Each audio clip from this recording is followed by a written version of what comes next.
നമസ്കാരം. അറിവിന്റെ പുത്തൻ കണികകൾ പ്രേക്ഷകർക്ക് നൽകുന്ന ദൂരദർശൻ അവസരത്തിലേക്ക് സ്വാഗതം. ഞാൻ അശ്വിൻ പി കുമാർ. അറിവ് എന്നത് സ്ഥായിയായ ഒന്നല്ല. എന്തിനേയും കുറിച്ച് അല്പം അറിയാമെങ്കിൽ അതിനെപ്പറ്റി കൂടുതൽ അറിയാനുള്ള ജിജ്ഞാസ മനുഷ്യന്റെ മാത്രം പ്രത്യേകതയാണ്. മാറ്റങ്ങൾ അനിവാര്യമാണ്. ഈ മാറ്റങ്ങൾക്ക് ചുക്കാൻ പിടിക്കുന്നതോ മനുഷ്യന്റെ ആവശ്യങ്ങളും തുടർന്ന് നടക്കുന്ന പഠനവും ഗവേഷണവും.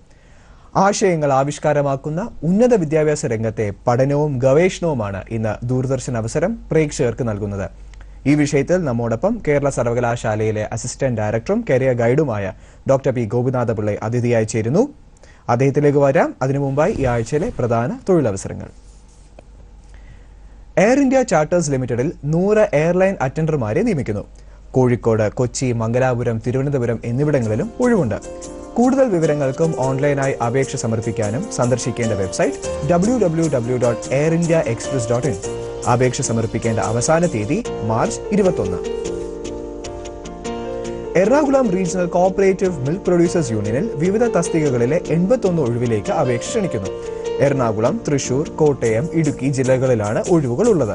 കൂടുതൽ വിവരങ്ങൾക്കും ഓൺലൈനായി അപേക്ഷിക്കാനും സമർപ്പിക്കേണ്ട വെബ്സൈറ്റ് www.ercmpu.in. അപേക്ഷ ലഭിക്കേണ്ട അവസാന തീയതി March 28. Thrissur Kerala agriculture university assistant professor തസ്തികയിലെ വിവിധ ഒഴിവുകളിലേക്ക് അപേക്ഷ ക്ഷണിക്കുന്നു. മൊത്തം 60 ഒഴിവുകളുണ്ട്. കൂടുതൽ വിവരങ്ങൾക്കും ഓൺലൈനായി അപേക്ഷിക്കാനും www.ku.in എന്ന വെബ്സൈറ്റ് സന്ദർശിക്കുക. അപേക്ഷ ലഭിക്കേണ്ട അവസാന തീയതി മാർച്ച് 31. കേന്ദ്ര പ്രതിരോധ മന്ത്രാലയത്തിനു കീഴിൽ പ്രവർത്തിക്കുന്ന ഫിറോസാബാദ് ഓർഡിനൻസ് എക്യുപ്മെന്റ് ഫാക്ടറിയിൽ വിവിധ തസ്തികകളിലായി 33 ഒഴിവുകളുണ്ട്. കൂടുതൽ വിവരങ്ങൾക്കും ഓൺലൈനായി അപേക്ഷ സമർപ്പിക്കാനും www.ofbindia.gov.in എന്ന വെബ്സൈറ്റ് സന്ദർശിക്കുക. ഓൺലൈൻ അപേക്ഷ ലഭിക്കേണ്ട അവസാന തീയതി മാർച്ച് 25.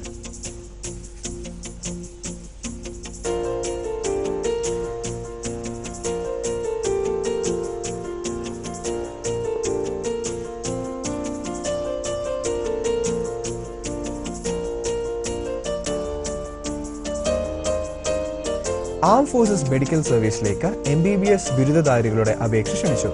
ആദ്യത്തെയോ രണ്ടാമത്തെയോ പ്രാവശ്യം MBBS പരീക്ഷ പാസ്സായവർക്ക് മാത്രം അപേക്ഷിക്കുക. അഭിമുഖം വഴിയാണ് തിരഞ്ഞെടുപ്പ്. ഓൺലൈനായി അപേക്ഷിക്കാൻ www.amcsscentry.gov.in എന്ന വെബ്സൈറ്റ് സന്ദർശിക്കുക. അപേക്ഷ ലഭിക്കേണ്ട അവസാന തീയതി മാർച്ച് 27. കേന്ദ്ര പൊതുമേഖലാ സ്ഥാപനമായ national thermal power corporation limited law officer തസ്തികയിലേക്ക് അപേക്ഷ ക്ഷണിച്ചു. ആകെ മൊത്തം 11 ഒഴിവുകളാണ്. ആധുനിക മനുഷ്യൻ നേരിടുന്ന സാമൂഹിക, സാമ്പത്തിക, സാംസ്കാരിക പ്രശ്നങ്ങൾക്ക് പരിഹാരം കണ്ടെത്തുന്നതിലൂടെ മാത്രമേ സർവകലാശാലകൾക്ക് അതിൻ്റെ സമൂഹത്തോടുള്ള അതിൻ്റെ ഉത്തരവാദിത്വം പൂർണ്ണമായി നിറവേറ്റാൻ കഴിയുള്ളൂ. നമ്മുടെ വിദ്യാഭ്യാസ സമ്പ്രദായത്തോടും സമൂഹത്തോടുമുള്ള ഉത്തരവാദിത്വം നിറവേറ്റാൻ സർവകലാശാലകൾ അറിവിൻ്റെ വ്യാപന പ്രവർത്തനങ്ങൾ അതിൻ്റെ ഏറ്റവും പ്രധാനപ്പെട്ട കർത്തവ്യങ്ങളിൽ ഒന്നായി മാറ്റണം എന്ന് നിർദ്ദേശിക്കപ്പെട്ടിട്ടുണ്ട്. അതിനോടൊപ്പം തന്നെ തുല്യ പ്രാധാന്യമുള്ള കാര്യമാണ് ഗവേഷണം എന്ന് പറയുന്നത്. സർവകലാശാലകളിൽ രൂപപ്പെടുന്ന പുതിയ അറിവുകളും ഗവേഷണ ഫലങ്ങളും സമൂഹവുമായി പങ്കുവയ്ക്കേണ്ടതാണെന്ന് കോത്താരി കമ്മീഷൻ നിർദ്ദേശിക്കുന്നു. ഇത് സർവകലാശാലകളുടെയും സമൂഹത്തിൻ്റെയും പുരോഗതിക്ക് അത്യന്താപേക്ഷിതമാണ്. ഗവേഷണം ഏത് രാജ്യത്തായാലും ഏത് സർവകലാശാലയിലായാലും അത് ദേശീയ വികസന തന്ത്രവുമായി ബന്ധപ്പെട്ടിരിക്കണം. നമ്മുടെ സമൂഹത്തിൻ്റെ സർവതോമുഖമായ വികസനവും പുരോഗതിക്കും നമ്മുടെ സർവകലാശാലയുടെ സർവതോമുഖമായ വികസനത്തിനും പുരോഗതിക്കും ആവശ്യമായ നോളജ് പ്രൊഡ്യൂസ് ചെയ്യുകയാണ് ഗവേഷണത്തിൻ്റെ പരമമായ ലക്ഷ്യം. നമ്മൾ ഇതിലൊക്കെ പോകുന്നതിന് മുമ്പായിട്ട് ഇപ്പം ഏറ്റവും പ്രധാനമായി പറയുന്ന ഒരു കാര്യം എന്ന് വെച്ചാൽ നമ്മൾ മനുഷ്യർക്ക് ഉപകാരമുള്ള രീതിയിലുള്ള എന്തെങ്കിലും റിസർച്ച് നടക്കാറുണ്ടോ എന്നുള്ളതാണ്. പ്രധാനമായും ഇപ്പം നമ്മൾ നേരിടുന്ന ഏറ്റവും വലിയ പ്രശ്നമാണ് മാലിന്യ നിർമ്മാർജ്ജനം എന്ന് പറയുന്നത്. അതുമായി ബന്ധപ്പെട്ട് കേരളത്തിന് അല്ലെങ്കിൽ ഇന്ത്യക്ക് അഭിമാനകരമായ രീതിയിലുള്ള എന്തെങ്കിലും പുരോഗതി ആ മേഖലയിൽ നമ്മുടെ ഈ റിസർച്ച് വഴി നേടാനായിട്ട് സാധിച്ചിട്ടുണ്ടോ താങ്കളുടെ അറിവിൽ? ധാരാളം ഗവേഷണങ്ങൾ ഈ മേഖലയിൽ നടക്കുന്നുണ്ട്. പക്ഷേ ഇന്നും വ്യക്തമായിട്ട് മാലിന്യ നിർമ്മാർജ്ജനത്തിന് വളരെ വ്യക്തമായിട്ടുള്ള അറിവുകൾ നമുക്ക് ഇന്നും ലഭ്യമായിട്ടില്ല. ഇന്ന് തിരുവനന്തപുരം കോർപ്പറേഷനിൽ തന്നെ നമ്മൾ നേരിട്ട് അടുത്ത കാലത്ത് ധാരാളം പ്രശ്നങ്ങൾ നേടുകയുണ്ടായി. അപ്പോൾ ഇതെല്ലാം ശരിയായ ദിശയിലുള്ള ഒരു ഗവേഷണത്തിൻ്റെ അഭാവമാണ്.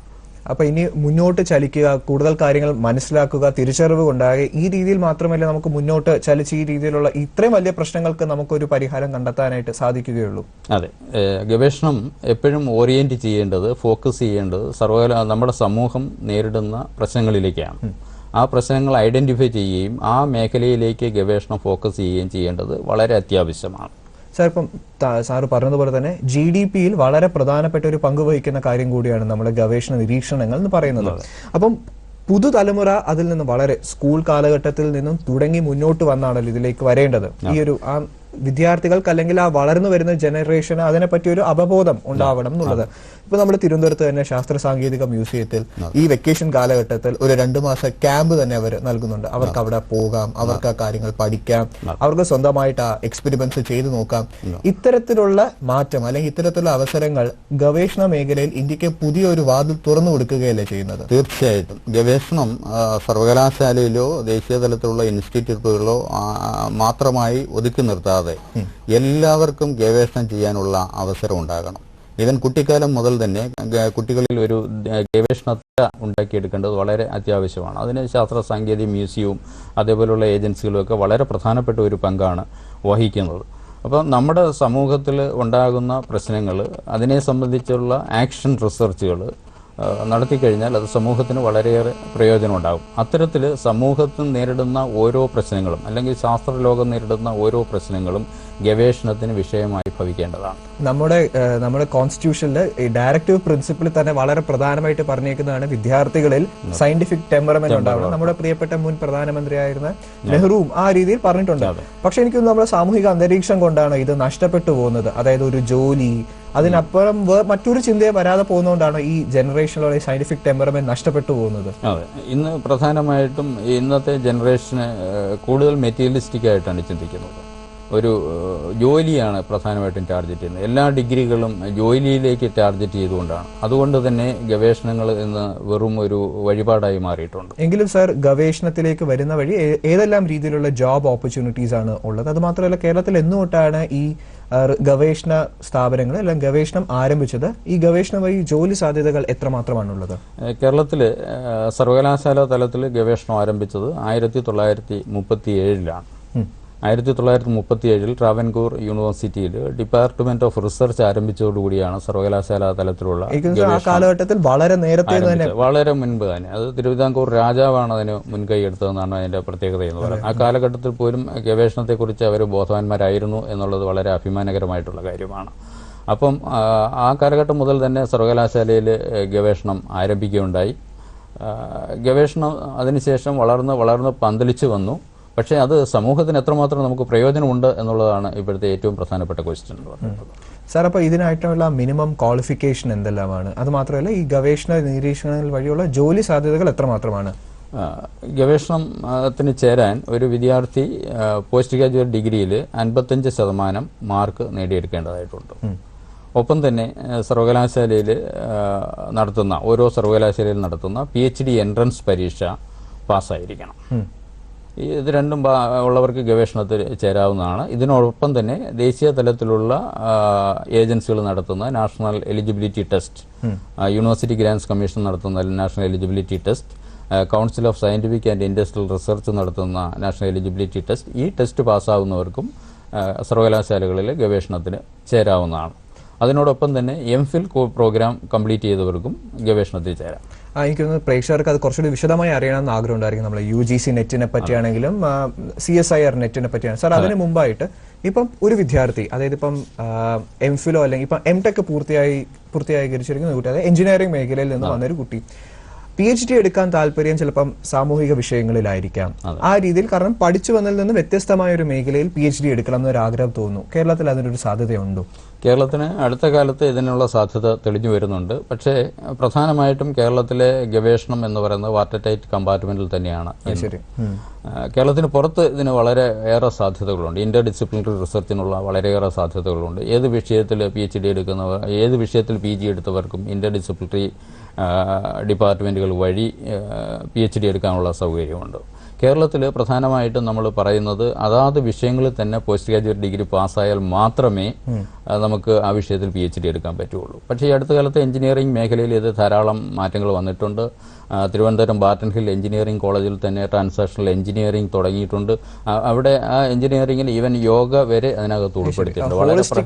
വളരെ ഹോളിസ്റ്റിക് ആയിട്ടുള്ള ഒരു MTech പ്രോഗ്രാമാണ് MTech in transactional engineering. Sir ചോദിക്കാനുള്ള റീസൺ ഇപ്പം നമുക്ക് ചിലവർക്ക് ബയോടെക്നോളജിയിലോട്ട് പോകാനായിരിക്കും. കാരണം ഇപ്പം ആ ശാസ്ത്ര മേഖല തന്നെ ഒരുപാട് മാറുന്നുണ്ട്. അത് മാത്രമല്ല ഇപ്പം ഒരു മേഖലയും മറ്റൊരു മേഖലയും തമ്മിൽ നമുക്ക് വേർതിരിക്കാൻ പറ്റത്തില്ലല്ലോ.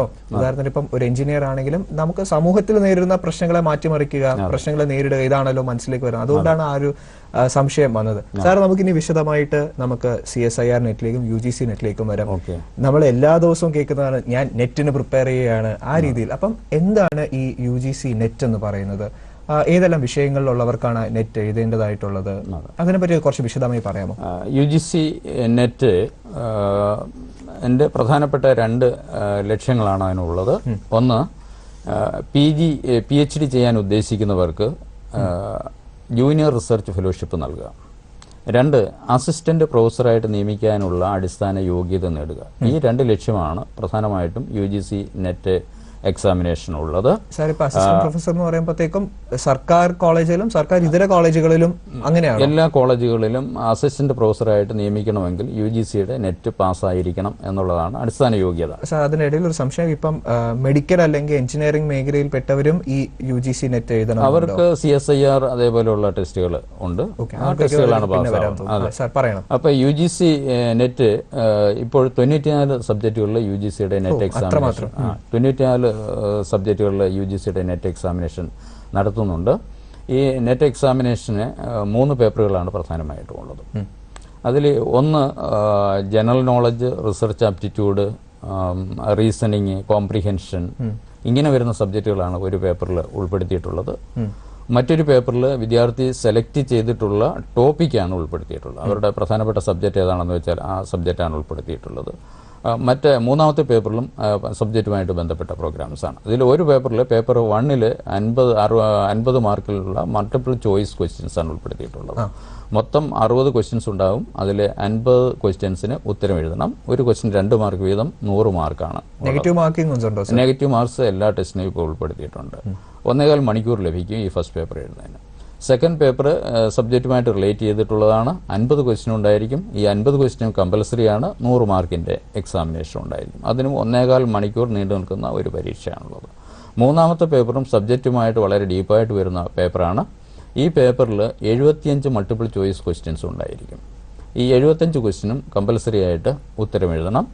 150 മാർക്കാണ് മൂന്നാമത്തെ പേപ്പറിനുള്ളത്. 2.5 മണിക്കൂർ പരീക്ഷ എഴുതാൻ വേണ്ടി ലഭിക്കും. ഇങ്ങനെ 3 പേപ്പറുകളാണ് പ്രധാനമായിട്ടും ഉള്ളത്. ഈ പരീക്ഷയുടെ അടിസ്ഥാനത്തിലാണ് നെറ്റ് അതേപോണക്ക് ലെക്ചർഷിപ്പിനും ഉള്ള കാൻഡിഡേറ്റിനെ സെലക്ട് ചെയ്യുന്നത്. സാർ, എനിക്ക് ഇന്ത്യയിൽ തന്നെ ഏറ്റവും ഡിഫിക്കൽട്ട് ആയിട്ടുള്ള എക്സാം ആണ് നെറ്റ് എന്നാണ് പറയുന്നത്. സാർ, അതിന്റെ ഒരു റീസൺ എന്താണ്? ആ ക്വസ്റ്റ്യന്റെ ആ ഒരു സ്റ്റാൻഡേർഡ് കാരണമാണോ, അതോ അത് പാസ്സായി വരുന്നവരുടെ എണ്ണം കുറവായതുകൊണ്ട്? എന്തുകൊണ്ടാണ് ആ നെറ്റ്? പക്ഷേ അത് പാസ്സായി വരുന്നവരുടെ എണ്ണം കുറവുകൊണ്ടായിരിക്കും. നെറ്റ് വളരെ ദേശീയ തലത്തിലുള്ള അറിയപ്പെടുന്ന പ്രൊഫസർമാരാണ് ഇതിൻ്റെ ക്വസ്റ്റ്യൻ ഇടുന്നത്. ഇത് വളരെ ഡീപ്പായിട്ട് നോളജ് ഉള്ളവർക്ക് മാത്രമേ ഈ നെറ്റ് എക്സാമിനേഷൻ എഴുതി പാസ്സാകാൻ പറ്റുള്ളൂ. ഒരു സബ്ജക്റ്റിൽ വളരെ ഡീപ്പായിട്ടുള്ള വളരെ സിമ്പിളായിട്ടുള്ള നോളജ് ഈ മേഖലയിൽ ഉണ്ടെങ്കിൽ മാത്രമേ ആ നെറ്റ് എക്സാമിനേഷൻ എഴുതി പാസ്സാകാൻ പറ്റുള്ളൂ. പാസ്സാവുന്നവരുടെ എണ്ണം വളരെ പരിമിതവുമാണ്. സാർ, ഇപ്പം UGC നെറ്റ് ലഭിച്ചു കഴിഞ്ഞാൽ അപ്പോൾ അതിന്റെ സ്കോളർഷിപ്പും മറ്റു കാര്യങ്ങളും ഉണ്ടോ? അതിനെപ്പറ്റി അതെങ്ങനെ അപ്ലൈ ചെയ്യേണ്ടത്, അതിനെപ്പറ്റിയും കൂടി ഒന്ന് വിശദമായി. UGC നെറ്റ് എക്സാമിനേഷൻ ഇപ്പോൾ നടത്തുന്നത് central board of secondary education ആണ്. CBSE ആണ് നടത്തുന്നത്. അവരുടെ വെബ്സൈറ്റിൽ കയറി കഴിഞ്ഞാൽ നമുക്ക് ഈ ഇതിന് അപ്ലൈ ചെയ്യാൻ പറ്റുന്നതാണ്. CBSE.net.nic.in ആണ് ഇതിൻ്റെ വെബ്സൈറ്റ്. ഈ വെബ്സൈറ്റിൽ കയറി കഴിഞ്ഞാൽ നമുക്ക് ഇതിനകത്ത് അപ്ലൈ ചെയ്യാവുന്നതാണ്. CBSE.net.nic.in എന്നതാണ് ആ വെബ്സൈറ്റ്. ഓക്കെ, പ്രേക്ഷകരിലേക്ക് CBSE.net.nic.in അതിൽ പോവുകയാണെങ്കിൽ വിശദമായ വിവരങ്ങൾ ലഭിക്കും. അതെ. അപ്പോൾ ഇത് 28 വയസ്സ് വരെ ഈ UGC നെറ്റ് എക്സാമിനേഷൻ എഴുതാം. പട്ടികജാതി പട്ടിക വർഗ വിഭാഗങ്ങൾക്ക് 5 വയസ്സിൻ്റെ ഇളവ് ലഭിക്കും. UGCയുടെ ഫെലോഷിപ്പ് എന്ന് പറയുന്നത് ആദ്യത്തെ 2 വർഷം ഓരോ മാസവും 25,000 രൂപ വീതം ലഭിക്കും. ഒപ്പം HRAയും അതുകണക്ക് വാർഷിക കണ്ടിജൻസിയും ലഭിക്കും. തേർഡ് ഇയർ ആകുമ്പോൾ 28,000 രൂപ മാസം ലഭിക്കും. ഒപ്പം വാർഷിക കണ്ടിജൻസിയും ലഭിക്കും. സാർ ഇപ്പം അങ്ങനെ മാക്സിമം ഒരു 4 വർഷം വരെ UGC നെറ്റ് എക്സാമിനേഷന്റെ ഫെലോഷിപ്പ് ലഭിക്കുന്നു. സാർ അതിനെ പറ്റിയുള്ള സംശയം എന്ന് പറയുന്നത് ഏതെങ്കിലും ഒരു പോയിന്റിൽ അത് നിർത്തുന്ന ഒരു അവസരം വരുന്നുണ്ടോ? അതായത് ഇപ്പം ചെയ്യുന്ന റിസർച്ച് വർക്കിന്റെ ആ ഒരു ഫ്ലോ ശരിയാവുന്നില്ല, അല്ലെങ്കിൽ 4 കൊല്ലം വരെ മാത്രമേ ഇത് നൽകുള്ളൂ, അതിനെന്തെങ്കിലും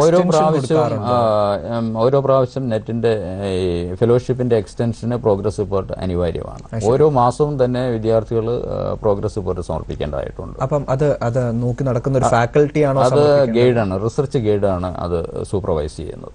അപ്പൊ ആ രീതിയിൽ മാത്രമേ ഇത് ലഭിക്കുകയുള്ളൂ. അതെ അതെ, പ്രോഗ്രസ് സഫീഷ്യന്റ് ആയിട്ടുള്ള പ്രോഗ്രസ് ഉണ്ടെങ്കിൽ മാത്രമേ ഇത് ലഭിക്കുകയുള്ളൂ. സാർ, നമുക്കിപ്പോ ഒരു പ്രേക്ഷകൻ നിലമ്പൂരിൽ നിന്നും ചേരുന്നുണ്ട്. റികേഷ്, ഹലോ.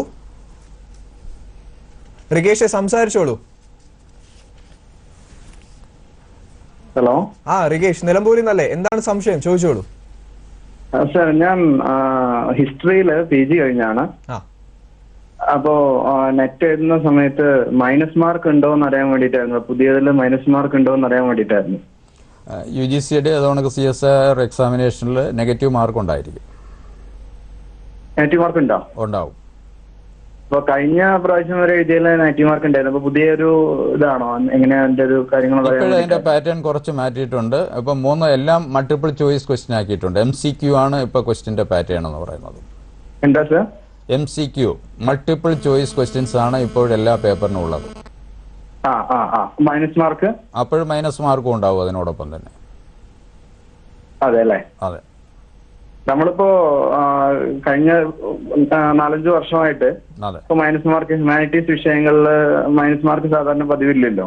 അതെ അതെ, ഇപ്പൊ പുതിയ പാറ്റേൺ. നേരത്തെ തേർഡ് പേപ്പർ റിട്ടേൺ എക്സാമിനേഷൻ ആയിരുന്നല്ലോ. അല്ല, കഴിഞ്ഞ പ്രാവശ്യം അങ്ങനെ ആയിരുന്നില്ല. അതെ, 2016 മുതൽ അതിന്റെ ചേഞ്ചസ് വരുത്തിയിട്ടുണ്ട്. അതെ അല്ലേ? ഓക്കെ.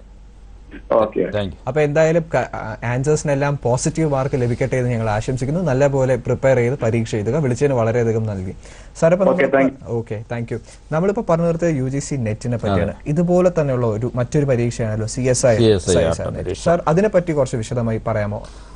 CSIR നെറ്റിന്റെ പരീക്ഷ ഈ അടുത്ത കാലത്ത് ക്ഷണിച്ചിരുന്നു.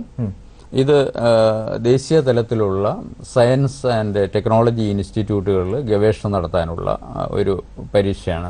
ഒരു സംശയം സാർ, ഇത് തമ്മിലുള്ള, അതായത് നമ്മളിപ്പോൾ പറഞ്ഞ UGC നെറ്റ് പരീക്ഷയും CSIR നെറ്റും തമ്മിലുള്ള വ്യത്യാസം? CSIR പ്രധാനമായിട്ടും സയൻസ് സ്ട്രീമിന് വേണ്ടിയാണ് CSIR പരീക്ഷ നടത്തുന്നത്. പ്രധാനമായിട്ടും അവർ 5 സബ്ജക്റ്റുകളിലാണ് പ്രധാനമായിട്ടും പരീക്ഷ നടത്തുന്നത്. ഒന്ന് കെമിക്കൽ സയൻസ് ഉണ്ട്, എർത്ത് സയൻസ് ആണ്, life science, mathematical science and physical science. ഇങ്ങനെ ഈ 5 മേഖലയിലായിട്ട് തിരിച്ചാണ് അവർ പ്രത്യേകം പരീക്ഷയാണ്. നേരത്തെ പരീക്ഷ 90 വിഷയങ്ങൾ അല്ല, 94 വിഷയങ്ങളിലാണ് UGC നെറ്റ് പരീക്ഷ നടത്തിയിരുന്നത്.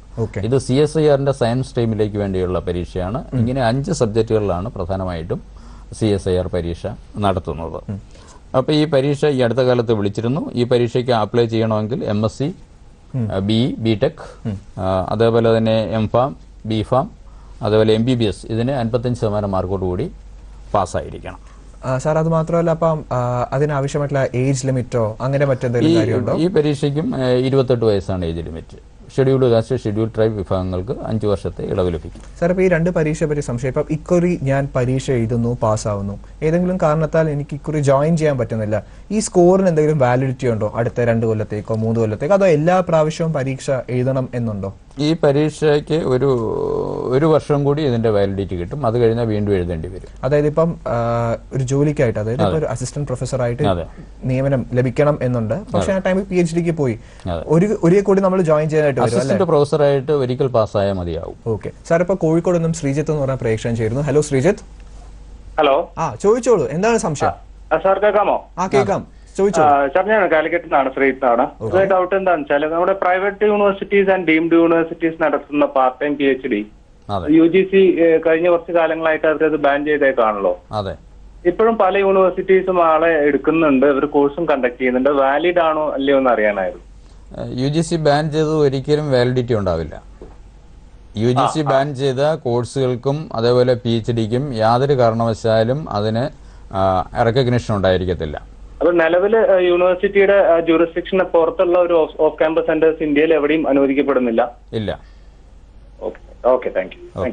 വിളിച്ചതിന് വളരെ നൽകി. എന്തെങ്കിലും സാർ പല ഓഫ് ക്യാമ്പസുകൾ ഇത് ഓഫർ ചെയ്യുന്നുണ്ട്, അപ്പൊ അതിന് വാലിഡിറ്റി ഇല്ലാന്ന് ഇപ്പൊ ബിറ്റ്സിന്റെ തന്നെ ബിറ്റ്സ് പിലാനി കൂടാതെ നമ്മുടെ കേരളത്തിൽ തന്നെ പല യൂണിവേഴ്സിറ്റികളും ഇപ്പോൾ ഓഫ് ക്യാമ്പസ് നടത്തിയിട്ടുണ്ട്. അതിന്റെ വാലിഡിറ്റി ഇപ്പോഴും ഇല്ല ശരി ഓഫ് ക്യാമ്പസ് കോഴ്സുകൾക്ക്. അപ്പൊ പ്രേക്ഷകർ എനിക്കൊന്ന് വളരെ ശ്രദ്ധിച്ച് തന്നെ ചെയ്യേണ്ട ഒരു കാര്യമാണെന്ന് തോന്നുന്നില്ല ചൂസ് ചെയ്യുന്ന ടൈമിൽ. നമ്മൾ അതിലേക്ക് തന്നെ ഇപ്പൊ സാർ വരാം, അതായത് നമ്മുടെ PhD പ്രോഗ്രാമിലേക്ക്. PhD പ്രോഗ്രാമിലേക്ക് വരുന്ന ടൈമിൽ എങ്ങനെയാണ് ഒരു ഡോക്ടറേറ്റ് പ്രോഗ്രാം സെലക്ട് ചെയ്യേണ്ടത്, അതിനെങ്ങനെയാണ് അപ്ലൈ ചെയ്യുന്നത്, അതിന് മുന്നോടിയായിട്ടുള്ള കാര്യങ്ങൾ ഏതെല്ലാം സാർ? ഡോക്ടറൽ പ്രോഗ്രാമിന് വിദ്യാർത്ഥികളെ തിരഞ്ഞെടുക്കുന്നത് ഓരോ വർഷവും 2 പ്രാവശ്യം അപേക്ഷ ക്ഷണിക്കാറുണ്ട്. ഒന്ന് നവംബർ ഡിസംബർ മാസങ്ങളിൽ അപേക്ഷ ക്ഷണിക്കാറുണ്ട്. അതിനോടൊപ്പം തന്നെ ജൂൺ ജൂലൈ മാസങ്ങളിലും 2 പ്രാവശ്യം ഒരു വർഷം അപേക്ഷ ക്ഷണിക്കാറുണ്ട്. അപ്പൊ ഈ 2 പ്രാവശ്യവും വിദ്യാർത്ഥികൾക്ക് അപ്ലൈ ചെയ്യാം. പക്ഷേ ഓരോ പോസ്റ്റ് ഗ്രാജുവേറ്റ് ഡിഗ്രിക്ക് 55% മാർക്ക് വാങ്ങിച്ചിരിക്കണം. അതിനോടൊപ്പം തന്നെ യൂണിവേഴ്സിറ്റിയുടെ എൻട്രൻസ് ഒന്നിൽ പാസ്സാകണം, അല്ലെങ്കിൽ നാഷണൽ ലെവലുള്ള നെറ്റ് പാസ്സായിട്ടുണ്ടാവണം, അല്ലെങ്കിൽ MPhil പാസ്സാവണം. ഇത് പാസ്സാവുന്ന ആളുകൾക്ക് യൂണിവേഴ്സിറ്റിക്ക് PhDക്ക് രജിസ്റ്റർ ചെയ്യാവുന്നതാണ്. ഓക്കെ സാർ, അപ്പൊ ഈ 2 ടൈമിൽ മാത്രമല്ലേ അവർക്ക് അപ്ലൈ ചെയ്യാനായിട്ടും സാധിക്കുകയുള്ളൂ? അത്രേ പറ്റുള്ളൂ സാർ. വേറൊരു സംശയം വരുന്നത്, ഇപ്പം PhD എന്ന് പറഞ്ഞു കഴിഞ്ഞാൽ അതിലൊരു ഏറ്റവും പ്രധാനം PhD ഗൈഡാണ്. അതെ. അപ്പം ആ PhD ഗൈഡിനെ എങ്ങനെ സെലക്ട് ചെയ്യാനായിട്ട് സാധിക്കും? ആ PhD ഗൈഡുമായിട്ടുള്ള ബന്ധം, കാരണം സാറും ഒരു PhD ഗൈഡ് കൂടിയാണ്. അപ്പം ഏത് രീതിയിലായിരിക്കണം ഒരു സ്റ്റുഡന്റും ഒരു PhD ഗൈഡും തമ്മിലുള്ള ആ ഒരു റിലേഷൻ, എങ്ങനെയാണ് ആ ഒരു ഗൈഡിനെ സെലക്ട് ചെയ്യേണ്ടത്? ഒരു ഗൈഡ് ഇന്ന് ഓരോ സർവകലാശാലയിലും അപ്രൂവ്ഡ് ഗൈഡുകളുണ്ട്. ഓരോ വിഷയത്തിനുള്ള അപ്രൂവ്ഡ് ഗൈഡുകളുണ്ട്. ആ ഗൈഡിന്റെ കീഴിൽ മാത്രമേ ഗവേഷണം നടത്താൻ കഴിയുള്ളൂ. ഇന്ന് സർവകലാശാലയിൽ ഗൈഡിന്റെ ലിസ്റ്റ് അവൈലബിൾ ആണ്. കേരള സർവകലാശാലയിലാണെങ്കിൽ കേരള സർവകലാശാലയുടെ റിസർച്ച് പോർട്ടലിൽ കേരള സർവകലാശാലയുടെ കീഴിലുള്ള എല്ലാ ഗൈഡുമാരുടെ വിശദമായ വിവരങ്ങളും റിസർച്ച് പോർട്ടലിൽ അവൈലബിൾ ആണ്. ഓരോ സബ്ജക്റ്റിലും ആരൊക്കെയാണ് ഗൈഡ്, എന്താണ് അവരുടെ ക്വാളിഫിക്കേഷൻസ്, എന്താണ് അവരെവിടെയാണ് വർക്ക് ചെയ്യുന്നത്, അവരേത് മേഖലയിലെ എക്സ്പെർട്ടാണ് തുടങ്ങിയ കാര്യങ്ങളെല്ലാം ഇന്ന് റിസർച്ച് പോർട്ടലിൽ അവൈലബിൾ ആണ്. ഏതെങ്കിലും സർവകലാശാലയിൽ റിസർച്ച് പോർട്ടൽ ഇല്ലെങ്കിൽ അവിടുത്തെ കൺസേൺ റിസർച്ച് സെക്ഷനിൽ ഇത് വിദ്യാർത്ഥികൾക്ക്